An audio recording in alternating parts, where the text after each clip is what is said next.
వారు అట్లయితే మేము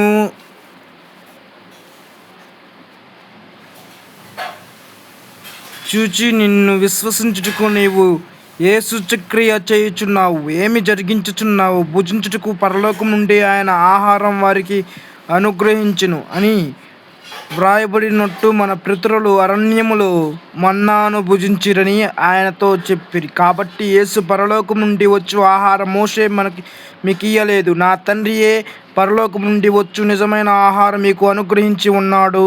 పరలోకం నుండి దిగి వచ్చి లోకమునకు జీవమునిచ్చినది దేవుడు అనుగ్రహించు ఆహారమై ఉన్నది. మీతో నిశ్చయంగా చెప్పుచున్నానని వారితో చెప్పెను. కావున వారు, ప్రభువా, ఈ ఆహారం ఎల్లప్పుడూ మాకు అనుగ్రహించమనిరి. అందుకు యేసు వారితో ఇట్లనెను, జీవాహారము నేనే.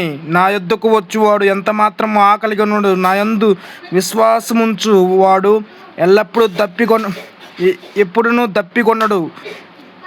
మీరు నన్ను చూచి ఉండియు విశ్వసింపక ఉన్నారని మీతో చెప్పి తిని. యోహాను సువార్త 6:30, 31, 32, 33, 34, 35, 36, 37. తండ్రి నాకు అనుగ్రహించిన వారందరూ నా యొద్దకు వత్తురు. నా యొద్దకు వచ్చువాని నేను ఎంత మాత్రము బయటికి త్రోసివేయను. నా ఇష్టమును నెరవేర్చుకొనుటకు నేను రాలేదు, నన్ను పంపిన వాని చిత్తము నెరవేర్చుటకు పరలోకం నుండి దిగి వచ్చి తిని. ఆయనే నాకు అనుగ్రహించిన దానంతటిలో నేనేమియూ పోగొట్టుకొనక అంత్యదినమున వాని లేపుటయు నన్ను పంపిన వాని చిత్తమయ్యున్నది.